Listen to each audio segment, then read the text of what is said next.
2000 nits of peak brightness in an accurate picture mode, 2 full bandwidth HDMI 2.1 inputs with 4K 120 and 4K 144 gaming possible, plus all the current HDR formats supported, and this TV only costs £1,000 for this 65-incher. So what's the catch? Hello and welcome to another video here on AV Forums. I'm Phil Hinton, the site editor, and I'm a fully trained ISF and THX calibrator with 20 years of experience. In this video we're looking at the TCL C845K Mini LED TV.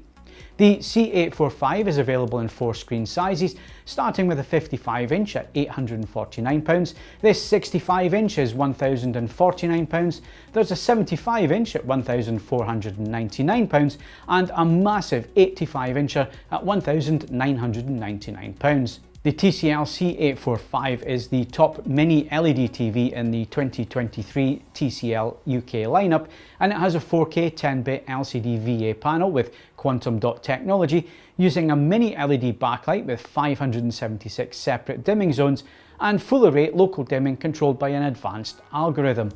It's a budget-conscious TV marketed at the mass market and introduces features such as full HDR support, advanced gaming features, and an Onkyo sound system. The build quality and materials used are what you would expect at this price point, but the set feels well screwed together and solid. It also supports all the current HDR flavours with HDR10, HDR10+, HLG hybrid log gamma, IMAX Enhanced, Dolby Vision and Dolby Vision IQ compatibility. Audio-wise, there's also support for DTS digital sound, DTS Virtual X, Dolby Atmos, and the Onkyo-equipped sound system is 2.1 channels with a rear-facing subwoofer for added low-end weight to film soundtracks. Power-wise, the speakers get 25 watts each and the subwoofer is 20 watts. With massive screen sizes available at very reasonable prices, the TCL C845 will appeal to gamers who are looking for screen real estate and the latest 2.1 features. HDR image quality is good with massive reserves of peak brightness, and with gaming content the tone mapping is good with no real clipping of highlights seen.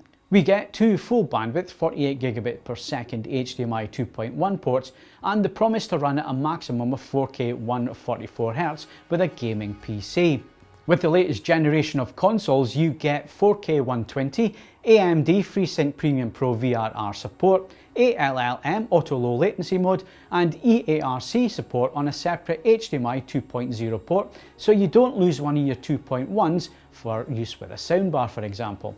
There's also a gaming menu bar for instant feedback on game settings such as HDR, VRR frame rate, ALLM plus picture settings including shadow lifting and aiming support. Input lag measures in at 12.9 milliseconds for 4K 60, but if you use the refresh rate performance mode in the motion submenu, you can get that down to 9.2 milliseconds, and with 120Hz you get 5 milliseconds response. The Google TV Smart OS is the same as the other smart TVs out there using the same interface, but on the TCL there's no Freeview Play or UK catch-up services. As such, TCL UK will provide customers with a free Roku stick so they can access BBC iPlayer and other UK catch-up apps. All you need to do is contact the customer service. We go into picture quality measurements in detail within the written review on AV Forums, so head over and read all the details on the out-of-the-box and calibrated results there. We fully measured and tested the out-of-the-box settings as well as calibrating the C845 and put it through some rigorous testing, which included side-by-side comparisons with its closest rivals. If you want to know what the best settings are out of the box, then you can also check out our settings video. In the most accurate D65 movie mode on the TCL C845, it measured in at 2093 nits on an industry standard 10% window and 869 nits full screen. The 25% window is the brightest at around 2500 nits, but this also points to over brightening of the HDR image that introduces some other issues. It's the smaller areas of an HDR image that should be capable of higher peak brightness in smaller areas and not larger areas, which adds to changes with colorimetry and gamma and PQ EOTF. Moving to PQ EOTF tracking to ST2084 standard, and the TCL C845 in movie mode is accurate to the standards, and it doesn't push brightness over the top if you use 10% windows as standard. However, it does have too much brightness applied to any bright objects or backgrounds over a 10% area of the screen, so content then can look washed out, clipped and over bright. Wide colour gamut to the DCI-P3 was a little off due to blue push within white, and as such the colour points are pulled towards blue, adding errors out of the box. However, colour volume is very good thanks to the use of quantum dots. We measured BT 2020 at 72% XY and 77% UV, with P3 coming in at 92% XY and 97% UV. Moving on to screen uniformity, displaying a 5% brightness slide, and we have a dark centre to the screen with bright edges. This is also quite patchy, and at other brightness levels we find the same issues, with some dirty screen effect DSE also present and noticeable.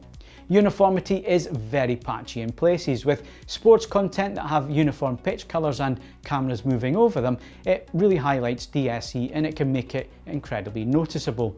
We also notice this with content such as gaming and within films such as Blade Runner 2046, where there's large areas of cloud or mist and the camera is moving.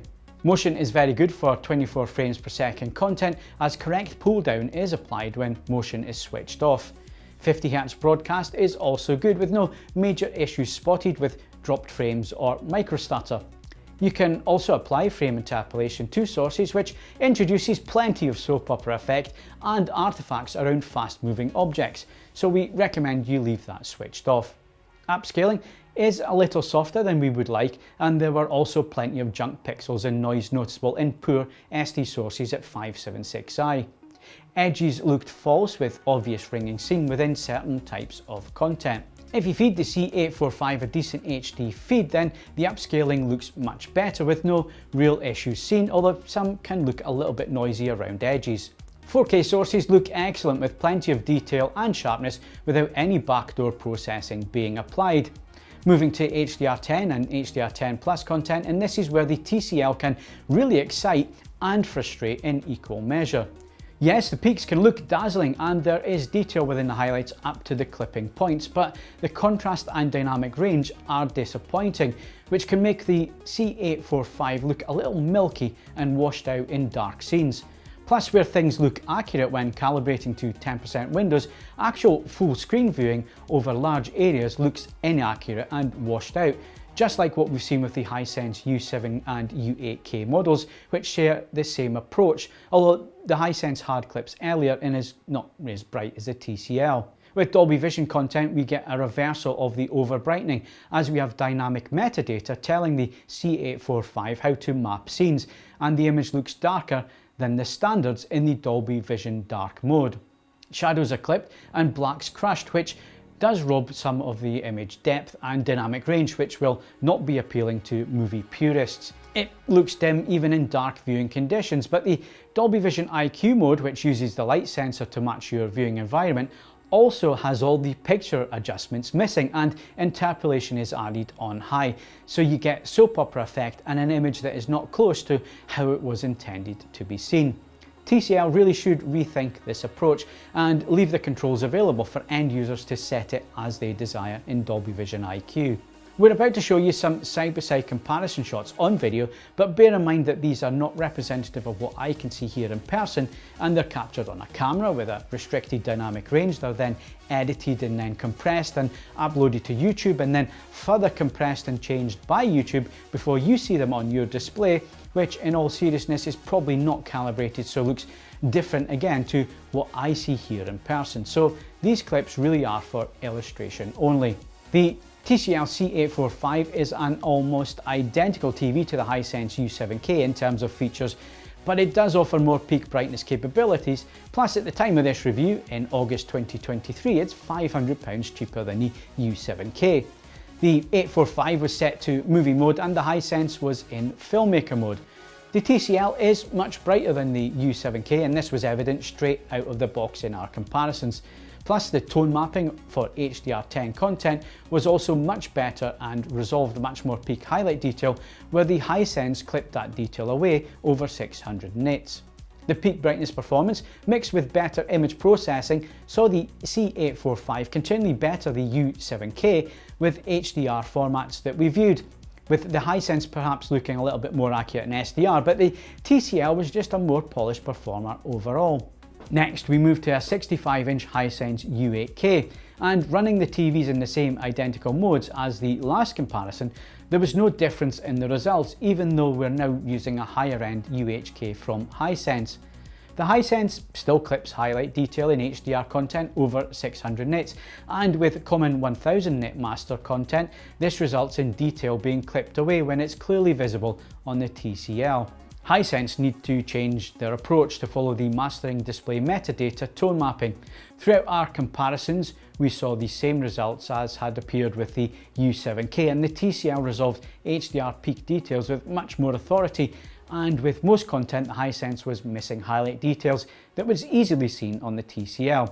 That's not to say that the TCL is perfect, far from it, and we've already mentioned many of the issues that image purists will have problems with, but in these comparisons the TCL offered the upper hand over the Hisense for HDR10 viewing. So let's wrap this up. The TCL C845 is an affordable, budget-level 65-inch TV that offers plenty of features and an image that is bright with plenty of punch.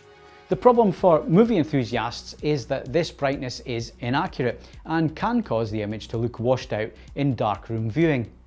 There is a lack of contrast, and blacks can look milky as a result, which is unusual for a VA panel LCD TV.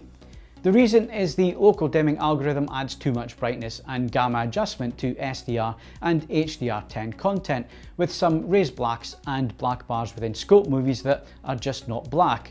However, this will not be noticeable for bright room viewing, where the C845 is going to spend most of its working life.